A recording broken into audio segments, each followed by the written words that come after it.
quiet city neighborhood lived two poor but bright university friends, David and Charles. Though they had little, their dreams reached beyond the skies.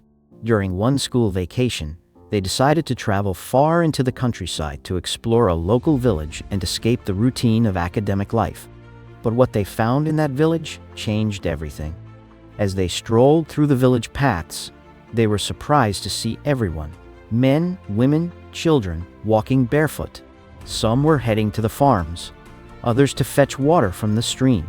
The dusty roads were littered with sharp stones, broken glass, and even rusty nails. Many of the villagers limped in pain, their feet scarred by injuries. Charles and David watched in shock as a young boy winced with every step, a fresh wound on his soul. David shook his head. "This is just how life is here," he muttered. But Charles couldn't let it go. Why should it be this way, he thought. That night, while David slept soundly, Charles lay awake with an idea burning in his heart. When they returned to the city, Charles went straight to a kind-hearted shoemaker in their neighborhood.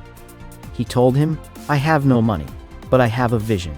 If you can make me a sample shoe, I know a place where it will make a difference." The shoemaker, touched by Charles' passion, agreed. A few days later, Charles held the first pair in his hands, simple, strong, and built for tough terrain. Without wasting time, he journeyed back to the village and requested to see the village king. In the palace courtyard, Charles knelt and presented the shoe. "Your Majesty," he said, "this can protect your people from wounds and sickness. With these, they won't bleed on your land." The king examined the shoe with wonder. "These will help my people," he said, "but we have no money to pay you." Still, Charles smiled. "Help will come," he replied. Back in the city, Charles remembered a wealthy businessman who lived down the street.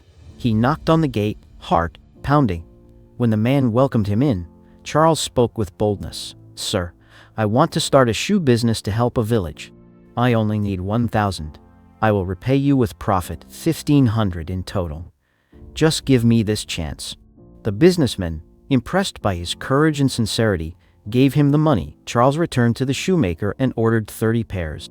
When the shoes were ready, he made another journey to the village. This time, the king was overjoyed. The villagers danced barefoot one last time before wearing their first ever shoes. In return, the king handed Charles something priceless, a bag of gold dust, a royal gift of gratitude. When Charles returned to the city, he sold the gold and received 50,000. Overjoyed, he ran to the businessman and kept his word, repaying 1,500 as promised. Then he went back to the shoemaker and said, "This time, I want shoes for everyone, young and old. Use this 40,000 to begin." Weeks later, he delivered more shoes to the village. The people celebrated his return like a hero. The king gifted him even more gold, and word of Charles' generosity spread across nearby villages. Charles became so consumed by his fast-growing shoe business that keeping up with full-time studies became nearly impossible. After much thought, he made a bold move, switching to part-time studies so he could fully focus on his rising empire. His old friend David was stunned by the decision. But Charles understood something David didn't. He had discovered his purpose. 5 years later, Charles was a multi-millionaire, owning factories and exporting shoes across Africa. David, now unemployed and struggling, came knocking, not knowing who owned the company he was applying to. He entered the office and froze. Behind the desk was Charles, the boy who once believed in barefoot dreams. Charles smiled, stood, and hugged him. "Come, my friend," he said. "Be my accountant. Let's build this together. In every problem lies a hidden opportunity. Success isn't about what you have, it's about what you see. When life shows you a challenge, don't look away. Look deeper, think different, and act with courage." Thanks for watching.